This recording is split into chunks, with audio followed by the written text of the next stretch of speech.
नमस्कार, मैं मनोज कुमार और आप देख रहे हैं हाल समाचार। गुरुवार की शाम दिल्ली के सीएम अरविंद केजरीवाल को ईडी के द्वारा गिरफ्तार कर लिया जाता है। कल ईडी की तरफ से उनको ये 10वां समन दिया जाता है और एक आध घंटे की पूछताछ के बाद उनको 9 साढ़े 9 बजे के आसपास गिरफ्तार कर लिया जाता है।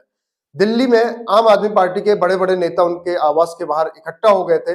उनको पहले से अंदेशा लग गया था कि आज हर हाल में ईडी सीएम केजरीवाल को गिरफ्तार करके ले जाएगी, क्योंकि सीएम आवास के बाहर भारी संख्या में दिल्ली पुलिस और पैरामिलिट्री फोर्स लगा दी गई थी। कांग्रेस नेता राहुल गांधी ने एक्स पर एक पोस्ट के जरिए पीएम मोदी पर निशाना साधा है।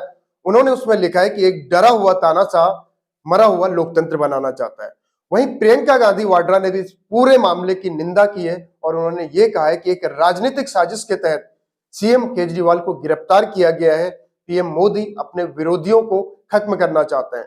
वहीं सपा के प्रमुख यानी अखिलेश यादव ने भी इस पूरे मामले को लेकर पीएम मोदी और बीजेपी की कड़े शब्दों में निंदा की है। तो वहीं बहुत से कुछ बीजेपी समर्थकों ने इस पूरे मामले को जायज बताया। बीजेपी प्रवक्ता संबित पात्रा अपनी पोस्ट में लिखते हैं कि बोया पेड़ बबूल का तो आम कहां से हो। तो वहीं दूसरी ओर कुमार विश्वास, जो कभी आम आदमी पार्टी का महत्वपूर्ण हिस्सा हुआ करते थे, वो बीजेपी भक्ति दिखाते हुए अपनी पोस्ट में रामचरितमानस की एक चौपाई लिखते हैं। वो लिखते हैं, कर्म प्रधान विश्व रचि राखा, जो जस करहि सो तस फल चाखा। दिल्ली सीएम केजरीवाल की यह गिरफ्तारी शराब नीति मामले में घोटाले को लेकर हुई है।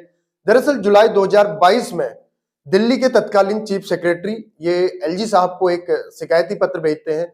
उसमें ये वहां की जो आबकारी नीति होती है उसमें अनियमितता और घोटाले की शिकायत करते हैं।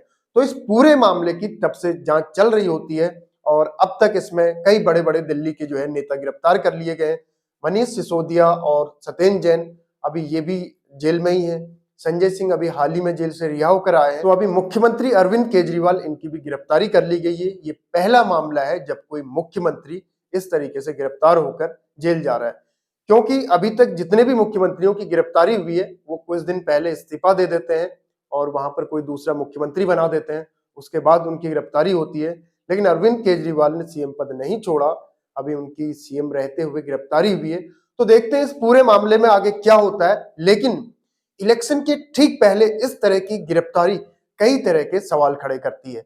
अभी हाल ही में लोकसभा चुनाव होने हैं, 19 अप्रैल को पहला चरण है और ऐसे समय पर विपक्ष के कुछ प्रमुख नेताओं को परेशान करना, जो राष्ट्रीय जांच एजेंसियां हैं उनके जरिए उन पर नकेल कसना या फिर उनको नियंत्रित करने की कोशिश करना, ये लोकतंत्र में बहुत बड़ी चिंता का विषय है। क्योंकि अभी हाल ही में कांग्रेस के द्वारा इस तरह की शिकायत की गई कि कांग्रेस के जो बहुत से अकाउंट हैं उनको फ्रीज कर दिया गया है, यानी उनको वित्तीय तौर पर खत्म करने की कोशिश की जा रही है।